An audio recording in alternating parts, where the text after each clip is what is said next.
welcome to another video from Gardening with Jason. I've just taken on a new allotment. I've been fortunate enough to be assigned one after about 5 years on the waiting list. It's much closer to home and it's a fairly good site. Now, before we start, I'm going to show you what the average plot looks like that's untended. Now you can see this plot here. Okay, look at that. You've got roseberry willow herb, dock leaves, I think that's possibly comfrey, nettles, brambles. There's loads of brambles over there. There is an apple tree in the middle of this one, but you see loads and loads and loads of weeds. They're really deep. All the brown spikes are dock. They're going to spread seeds everywhere and it's going to be difficult to keep, but this is what a standard plot looks like. And this isn't too bad compared to some. At least the brambles are on one side over there. I've seen one where they're completely covered in brambles. I've taken on worse than this, but this is typically, just so you're aware, what an allotment looks like when you start out. So a lot of people don't think that. They imagine they're going to come to a pristine ground. It's going to be all dug over, lovely and clean, no weeds, and life's going to be wonderful. They don't realise that generally it's a very hard slog before you actually get anything planted. And you can see whoever takes on this one here has got a lot of work to do, but it's a good sized plot. It's a corner plot, so it's got a bit of extra space that most other ones haven't. The downside is with this one is it's got sort of 3 trees there that look like possibly some willow or something like that. I don't know what they are. They're not fruit trees, but you know, there is, as I said, there's an apple tree in the middle which I am reliably told is absolutely delicious. So anyway, but this is what a standard plot looks like. This is what you are typically going to end up taking on, and you can see it is a mess and it's a lot of hard work, but that's a part of the owning an allotment. If you get a clean one, you're very, very lucky indeed. And I will admit, I have been very, very lucky because this is my new plot. It's not been tended for a couple of years, as you can see. However, one of the gentlemen here, because it was empty and it's been empty for a while, he's cleared it and he's had plants in and everything else, and he's kept on top of it, which is wonderful. I have met the chap, I've spoken to him, and you know, I've given him plenty of time to get everything out of the ground. He's got Brussels sprouts growing there, which I've told him I'm not touching. They're his for Christmas. He can leave them there. You know, but everything else, as I said, I've made sure he's got time to remove all his stuff, you know, and because he's done such a good job, I'm pretty sure over the next few years I'm going to be sharing some of the bounty from this plot with him, because I've been able to walk onto this plot and pretty much get going with planting, and for that I am very, very grateful. The shed, that's seen better days. Once the weather improves, I will try and fix it up a little. It might be a bit of hard work, but I think coat of paint and a few new boards and a bit of repair work, and it'll do for another couple of years, you know, at the end of the day. Down the front here, as a bit of a fence, there's blackcurrant bushes, and there's 2, 4, 6, 8, about 12 of them. So I think I might have a few blackcurrants to keep me going, just as well I like blackcurrants. Now here we've got a plum tree, and you can see from the plum tree it's kind of got out of control, as has sort of the apple tree next to it. Again, you can see all the sort of top growth there that's relatively new in the last year or two. So this, we'll start with this. This needs pruning because it's a stone fruit. I can't prune it till after it's fruited in the summer, but I can take all these suckers off down the bottom. You can see there's lots and lots of those. All those will be coming off, and then in the summer, oops, almost fell there. You've got sort of crossing branches like this. This needs tidying. All these upright branches need lopping, and again, right at the top there, gonna have to sort of take the top off the tree just to keep it compact and encourage it to grow wide rather than tall, because obviously I don't want to be up a ladder for ages trying to pick fruit. Same with the apple tree. Again, you can see the shape of it, how it was, and then where it's been left for several years, it's all grown up. So all those top shoots are going to come off, and I mean, it had a huge harvest. I picked up a lot of the apples already, but there's hundreds of apples all over the floor, where people just haven't been able to pick them and use them. So this needs the same. It needs a lot of the crossing branches cutting. It needs, I might not get such a big harvest off it next year, but it needs a lot of the cross branches cutting. It needs a haircut. And then if we come in a bit closer here, you can see you've got lots of these type of branches coming up as well. And you can see more here. All these need to be taken off to open the tree up, which will hopefully keep it healthy. And here next to the tree is a very helpful compost shed. Now this has had, the pigeons are kept on these pots by some people. This has had pigeon muck put in it, so it needs a good year or two to break down. So I won't be touching that next year probably, but I'm going to keep filling it up, and you can see I've already put a fair bit in there. And then as we go down, you can see there's another tree there, another apple tree with fruit still on it. So I'm going to go and look at those in a minute. There's what looks like it was an old barbecue there.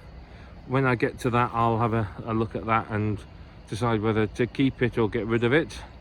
And these two are pear trees, pear trees. And again, they're the same, pretty much the same, in that you can see they've been allowed to run rampant. No one's obviously pruned them for some time. Oh, just got a fly in my eye. And you can see down here, you can see it's just all overgrown. So again, this isn't a 1 year job.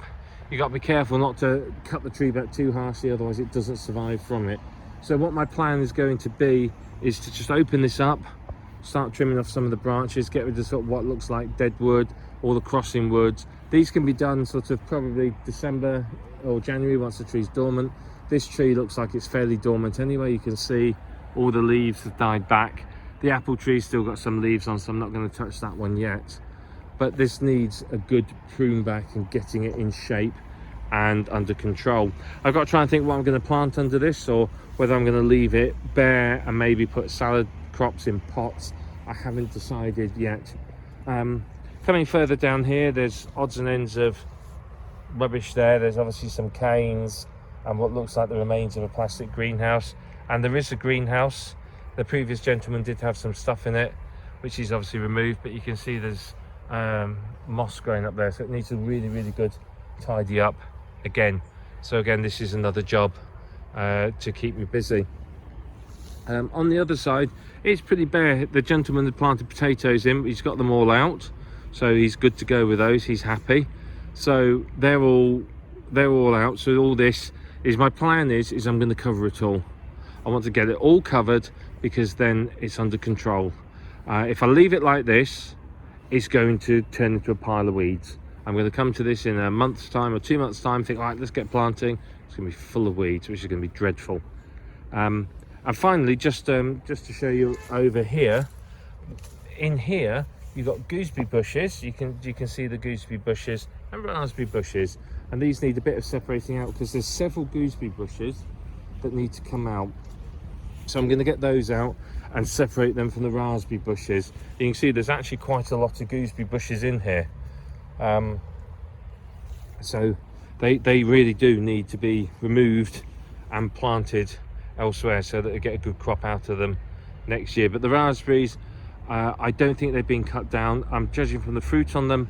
I'm guessing they're autumn fruiting raspberries. So my plan would be to cut them down early next year. So I'm going to leave them over winter and then give them a good cut down, maybe thin them out and spread them out. So the gooseberries, I'm going to move the gooseberries are going to come a couple of rows up this way. So they might actually go on that side yet. That could be a good spot for them over there. I haven't decided yet. And then I might move some of the raspberries over to here. So I've got 2 rows of raspberries. And then what my plan is I've got them in the back of the car, is down here I'm going to put up some wiring. You're not allowed fences, but you're allowed to train plants along wires. So what I'm going to do along there, because this is a car park, is my plan is to plant some raspberries along here. Not raspberries, blackberries, sorry. I'm going to get half a dozen blackberry plants in there, and that should give me a really nice sort of cover from protection from obviously that side of things, where it's a public area. It'll stop people perhaps coming onto the plot, but it's also going to be quite a productive way to grow them. Now my plan with this plot is I want to grow a lot of perennial crops here. One thing I am going to buy is I'm going to buy myself a green gage tree. I've always wanted to grow green gages. They're probably one of my favourite fruits, but you never find them in the shops. So I'm going to grow my own green gage tree. I'm looking at the moment at different varieties, and I will be ordering one. Don't know where it's going to go yet, but I am going to buy myself one because I do feel I deserve it. As I said, I've always wanted to grow a green gage tree, so that's my plan. My other plan is I want to put some asparagus in. I have asparagus at my other allotment, but half of them seem to be female plants, and to be fair, I don't know how long they've been there. Then it's not particularly productive, and a lot of the bed is full of weeds, and it's just a dreadful mess. So one of my plans is somewhere around here. I've not decided yet. Possibly up there, that side there. I'm going to put some asparagus in. I do like asparagus, and obviously it's a lovely crop to grow, but I can't do that till April, so that gives me plenty of time to think about it. What else am I going to grow? There's some strawberries in the ground over there. I need to have a look at those, maybe lift some of them. There's I said I don't think there's much else in there, just a lot of weeds. Though saying that, compared to next door and the plot over there, you can see that one just over there where that wood is. I've really fallen on my feet with this one. I feel very blessed, and like I said, I will be gifting the gentleman that kept the allotment with plenty of fruit over the year. So I've got some elephant garlic and some onions on the way, so I'm going to get some of those in as well, because obviously I really do. I love my onions. I've got a couple of hundred already in the ground. I'll get some more in. And with this, I'll be able to provide sort of my family with an awful lot more fresh fruit and vegetables. And like I said, with the trees, I've got 2 apple trees, 2 pear, and a plum. The plum tree's apparently really, really nice. I'm going to get a green gage, and if I can find one, I might get a russet apple tree, because again, I really like russet apples, but I don't often see them in the shops. So that's what my plan is. As you can see, there's plenty in here for me to do. But not as much as it could be. So this is going to be really, hopefully, like I said, it's going to be quite a quick job. Going to get everything covered to stop the weeds taking over. I'm going to pull out like the nettles, and there's some docks, get all those out so that the perennial weeds are gone, then cover everything else. I've got the plastic in the car. I might not do it today because it is getting late and getting dark. And then what I will do, as I said, is going to start moving the fruit trees around, prune everything, tidy everything up, and get everything in the ground, and that's going to really, really, I think, make a big difference to the allotment. And I'm really excited to take this on, and I'm overjoyed that it's in such a good condition. I did previously turn down the plot on this site because it was worse than that one over there. It had like 8 to 10 foot ash trees, elder, all sorts on it. It would have required an excavator, I think, to get it out. And I just looked at it and thought, I'm never ever going to do anything with this. So I turned it down, and I was fortunate enough that they, some months later, offered me this one. So I'm very grateful. I'm really looking forward to getting to work on this. As you can see, it looks like a very exciting project. There is work to do, yes, but if I'm quick and I get it all covered before the weeds can take over, I'm going to minimize the amount of work I'm going to do. And I'm going to plant through plastic on this. I'm going to really make it low maintenance, and as I said, I'm going to concentrate on perennial fruits and vegetables. So if you've got any suggestions, I'd be really pleased to hear them. I'm thinking even of growing, putting the fence up over there and growing a kiwi against it. Maybe growing kiwi up there, I don't know, but I'm thinking about maybe growing kiwi vine. So any suggestions or thoughts on what to plant and what to grow, I'd love to hear from you. But I'm going to get going on stuff now, get things moving. If you've got any questions or any suggestions on what to plant or what to do with it, or about pruning the trees, I'd love to hear from you. So have a great day, happy allotmenting, and I'll speak to you soon.